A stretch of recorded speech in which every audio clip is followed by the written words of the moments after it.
आप देख रहे हैं अमेज नाउ।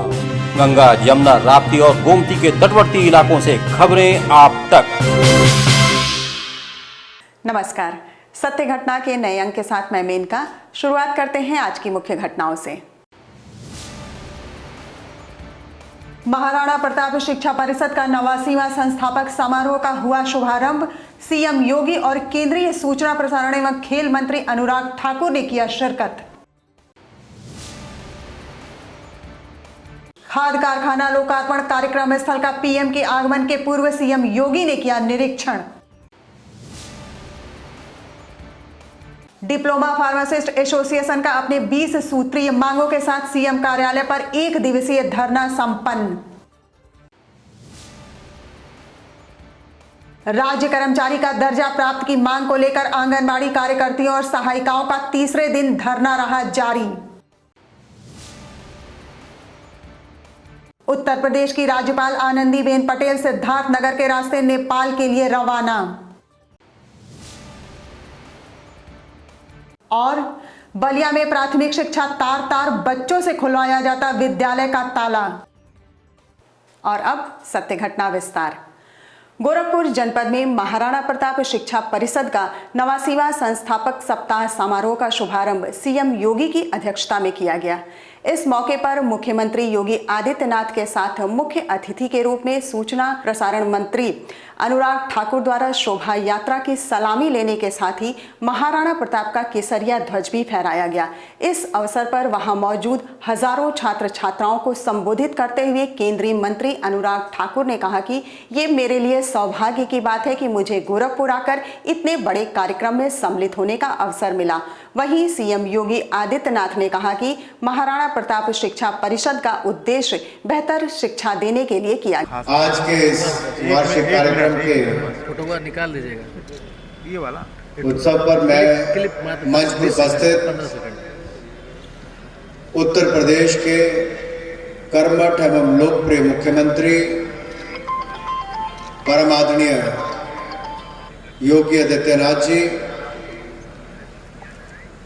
लोकसभा में मेरे सहयोगी और यहाँ के लोकप्रिय सांसद आदरणीय रवि किशन जी, महाराणा प्रताप शिक्षा परिषद के सम्माननीय अध्यक्ष आदरणीय यूपी सिंह जी, भारत सरकार के सूचना प्रसारण,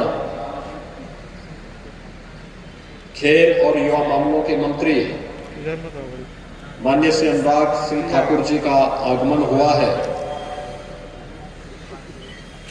उत्तर प्रदेश की धरती में वे आए हैं, गोरखपुर में आए हैं, तो स्वाभाविक रूप से मैं आप सब की ओर से, शिक्षा परिषद की ओर से उनका उत्तर प्रदेश की धरती पर, गोरखपुर की धरती पर हृदय से स्वागत और अभिनंदन करता हूं।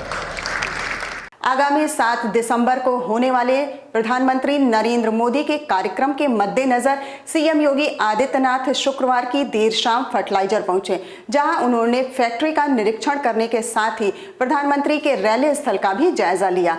इस दौरान उन्होंने अधिकारियों को निर्देश देते हुए कहा कि सभी तैयारी जल्द से जल्द पूरी कर ली जाए। आपको बता दें कि प्रधानमंत्री का 7 दिसंबर को गोरखपुर में आगमन होगा, जहां वो खाद कारखाने का लोकार्पण करेंगे।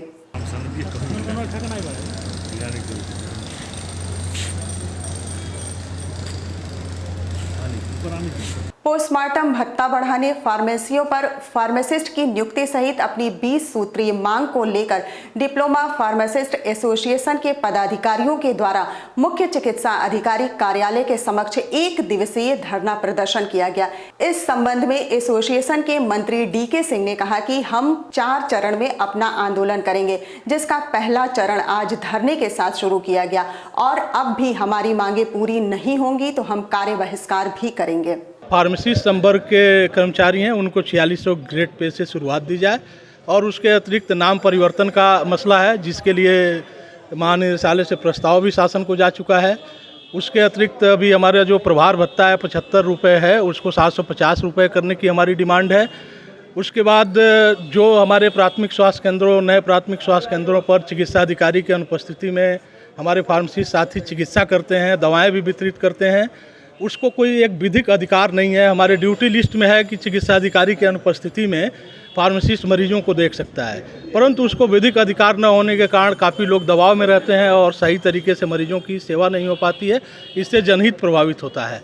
राज्य कर्मचारी का दर्जा देने, पदोन्नति और मानदेय बढ़ाने की मांग को लेकर बीते 2 दिसंबर से आंदोलन कर रही आंगनबाड़ी कार्यकर्त्रियों और सहायिकाओं का प्रदर्शन आज भी नगर निगम स्थित रानी लक्ष्मीबाई पार्क में जारी रहा।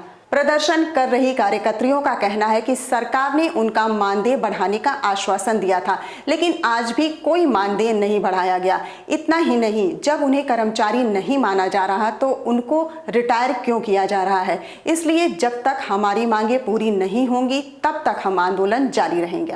इनके द्वारा तीन बार घोषणाएं किए, लेकिन एक भी रुपए की बढ़ोतरी इन्होंने नहीं किया। हमारी बहनों में बहुत ही ज़्यादा आक्रोश व्याप्त है और ये इस आने वाले चुनाव में इसका खामियाजा, अगर मुख्यमंत्री जी ने हमारे मानदेय को बढ़ोतरी नहीं किया तो इसका खामियाजा इन्हें अवश्य भुगतना पड़ेगा। अपने पूर्व निर्धारित कार्यक्रम के अनुसार शुक्रवार को उत्तर प्रदेश की राज्यपाल आनंदीबेन पटेल हेलीकॉप्टर से सिद्धार्थनगर जनपद के कपिलवस्तु स्थित सिद्धार्थ विश्वविद्यालय के गेस्ट हाउस पहुंची, जहां कुछ देर विश्राम के बाद वह सुरक्षा व्यवस्था के साथ ककरहवा के रास्ते नेपाल के लुम्बिनी के लिए रवाना हो गई। लुम्बिनी पहुंचने पर वे सर्वप्रथम माया देवी मंदिर में बुद्ध के जन्म स्थल का दर्शन करने के साथ ही अशोक स्तंभ, गोल्डन टेम्पल, कंबोडियन मंदिर, थाई विहार, शांति स्तूप, शांति दीप का अवलोकन किया। इस दौरान भगवान बुद्ध के जन्म से लेकर उनसे संबंधित सभी क्रियाकलापों के बारे में लुम्बिनी विकास के सूचना प्रमुख हरिध्वज राय राज्यपाल आनंदीबेन पटेल को अवगत कराते रहे।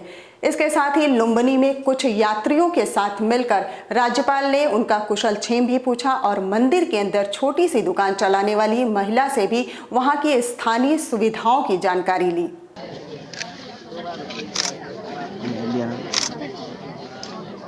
वक्त हो चला है छोटे से ब्रेक का। शेष खबरें ब्रेक के बाद।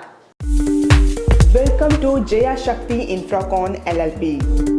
5 अलग अलग साइट्स चल रहे हैं गोरखपुर और बस्ती जनपद में। हर प्रोजेक्ट पर पाएं कम दाम में प्लॉट या बनवाएं अपने सपनों का आशियाना। Ayush golf city, Sunauli road, Gorakhpur. Ayush residency, Karjaha, Gorakhpur. Ayush smart city, Sonbarsa, Gorakhpur.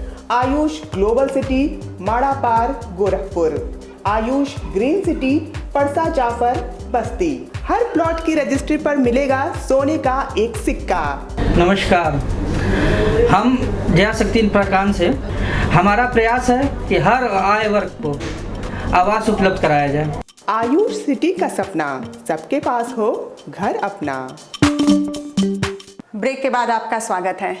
UP में योगी सरकार शिक्षा व्यवस्था को लेकर भले ही लाख दावे करती हो, लेकिन धरातल पर सच्चाई कुछ और ही है, जिसका नज़ारा बलिया जनपद के गढ़वाल ब्लॉक के कटैया प्राथमिक विद्यालय में देखने को मिला, जहां प्राथमिक विद्यालय कटैया में समय 9 बजे के बजाय विद्यालय 10 बजे से खोला जा रहा है। आप इस वीडियो फुटेज को जरा गौर से देखिए। इस प्राथमिक विद्यालय के शिक्षक 10 बजे विद्यालय परिसर में आते हैं और मासूम बच्चों से ही विद्यालय का ताला खुलवाया जा रहा है। हद तो तब हो गई जब लगभग 6 साल की मासूम बच्चे से विद्यालय के अध्यापक कुर्सियां मांग रहे हैं। जब वहीं प्रधानाचार्य से इस संबंध में पूछा गया तो वो क्या कहते हैं, जरा गौर से सुनिए। कौन कुर्सी? अभी जिस कुर्सी पे आप बैठे हैं, दोनों कुर्सी बच्ची लाई है और विद्यालय का ताला भी बच्चे ही खोले हैं। आप खड़े हैं लेकिन बच्चे आपके सामने खोल रहे हैं सर, यह सही है? उनको अनुशासन सिखाया जाता है, कैसे घर कमाने की माता पिता नहीं है तो जी। गोरखपुर जनपद के रीजनल स्टेडियम में खेली जा रही ब्रह्मलीन महंत अवैधनाथ अखिल भारतीय प्राइज मनी पुरुष कबड्डी प्रतियोगिता का आज समापन हो गया। समापन अवसर पर बतौर मुख्य अतिथि उत्तर प्रदेश के मुख्यमंत्री योगी आदित्यनाथ मौजूद रहे। प्रतियोगिता का फाइनल मैच उत्तर प्रदेश और हरियाणा के बीच खेला गया, जिसमें हरियाणा ने उत्तर प्रदेश की टीम को हराकर ट्रॉफी पर अपना कब्जा जमा लिया। प्रतियोगिता का पुरस्कार वितरण सीएम योगी आदित्यनाथ द्वारा किया गया। अपने जनपद के लिए और अंतर्राष्ट्रीय स्तर पर खेलता है, तो अपने देश और अपने प्रदेश के लिए खेलता है और स्वस्थ प्रतिस्पर्धा से एक सकारात्मक ऊर्जा होती है। युवाओं को आगे बढ़ने के लिए एक नई प्रेरणा प्राप्त होती है। मैं देख रहा था यहाँ पर जो 12 टीमों के 168 खिलाड़ियों ने यहाँ पर ऑफिशियल्स ने जो भाग लिया है, इसमें से मुझे बताया कि कई अंतर्राष्ट्रीय स्तर के खिलाड़ी हैं। बलिया जनपद में योगी सरकार के मंत्री आनंद स्वरूप शुक्ला ने बड़ा बयान देते हुए पूर्व की सपा सरकार पर जमकर निशाना साधा है। अपने दिए हुए बयान में मंत्री आनंद स्वरूप शुक्ला ने कहा कि पिछली सरकार में मुख्तार अंसारी को जेल में खाने के लिए मछली और बकरा पेश किया जाता था। गाजीपुर के जिलाधिकारी उसके साथ जेल में बैडमिंटन खेलते थे, लेकिन अब योगी सरकार में वे एक मच्छरदानी के लिए तरस रहे हैं। पूर्व की सरकारें, मैं बता रहा हूँ कि तालाब बनाया गया था, उसके लिए मछलियाँ पाली गई थी, मुर्गे बकरे उसके लिए पाले जाते थे, वहाँ पर उसको खिलाया पिलाया जाता था, पूरी वो सुविधाएं दी जाती थी। समाजवादी पार्टी पूरी तरीके से मुख्तार अंसारी के सपोर्ट में हमेशा खड़ी रही है। आतंकवादियों, अपराधियों, विशेष रूप से इस्लामिक आतंकवादियों के साथ समाजवादी पार्टी सदैव ही खड़ी रही है, आज भी खड़ी है, जिसकी हम कड़ी निंदा करते हैं। आजमगढ़ के जिलाधिकारी राजेश कुमार द्वारा आज सगड़ी तहसील मुख्यालय के बगल में स्थित जूनियर हाई स्कूल परिसर में होने वाले मुख्यमंत्री के जनसभा स्थल और हेलीपैड की तैयारियों का निरीक्षण किया गया। आपको बता दें कि निरीक्षण के दौरान जिलाधिकारी ने काम में लगे कर्मचारियों से बातचीत की और उन्हें आवश्यक दिशा निर्देश भी दिया। इस दौरान जिलाधिकारी ने बताया कि हमारे जनपद के सगड़ी और लालगंज में मुख्यमंत्री की जनसभा 6 दिसंबर को होने वाली है, जिसको लेकर तैयारियां चल रही हैं। माननीय मुख्यमंत्री जी का सगड़ी विधानसभा में और लालगंज, सगड़ी क्षेत्र में और लालगंज क्षेत्र में 2 कार्यक्रम होना है। उन दोनों कार्यक्रम 6 तारीख को है। पहले सगड़ी का है, उसके बाद लालगंज में कार्यक्रम होगा। सगड़ी में करीब 12 बजे के आसपास कार्यक्रम है, तो उसकी तैयारियां की जा रही हैं। टेंट लगभग लग चुका है, साउंड भी लगाना शुरू कर रहे हैं और बैरिकेडिंग का कार्य चल रहा है, तो कार्य समय पर पूरा हो जाएगा और व्यवस्था संपूर्ण पूरी तरह से सुनिश्चित की जा रही है। आजमगढ़ जनपद के जीएनपुर कोतवाली थाना क्षेत्र स्थित खालिसपुर गांव में वैक्सीनेशन के दौरान कुछ मनबड़ युवकों द्वारा आशा कर्मियों की विवाद का मामला सामने आया है। आपको बता दें कि एक स्थानीय महिला यासिन बानो ने इस मामले को लेकर जीएनपुर थाने में तहरीर देते हुए यह आरोप लगाया कि खालिसपुर उपकेंद्र पर एएनएम पुष्पावती देवी के साथ टीकाकरण का कार्यक्रम चल रहा था, जिसमें यासिन की ड्यूटी लगी थी। इस दौरान गांव के ही सैफ और फैज अहमद कोविड का टीका लगवाने आए तो उनसे आधार कार्ड मांग लिया गया। इस बात को लेकर दोनों मनबड़ युवक कार्यकर्ताओं के साथ अपशब्द बोलने के साथ ही उनके साथ मारपीट करने लगे और सरकारी रजिस्टर भी फाड़ दिया।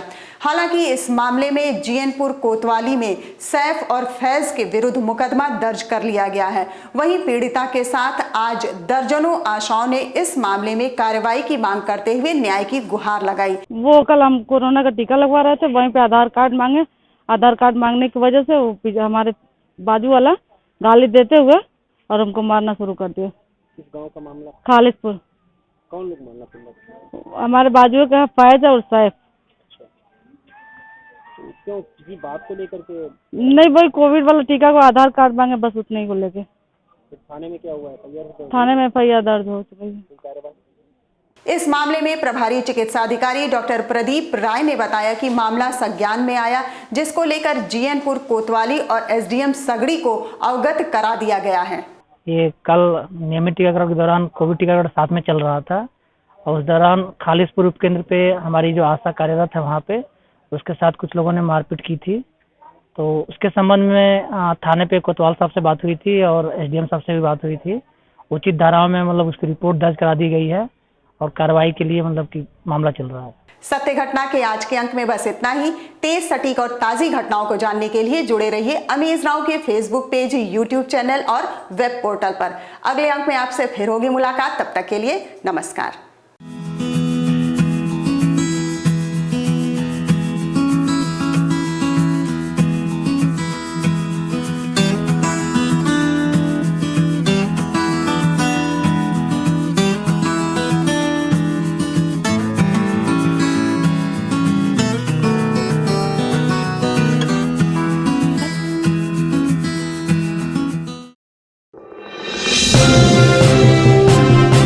आप देख रहे हैं अमेज नाउ। गंगा, यमुना, राप्ती और गोमती के तटवर्ती इलाकों से खबरें आप तक।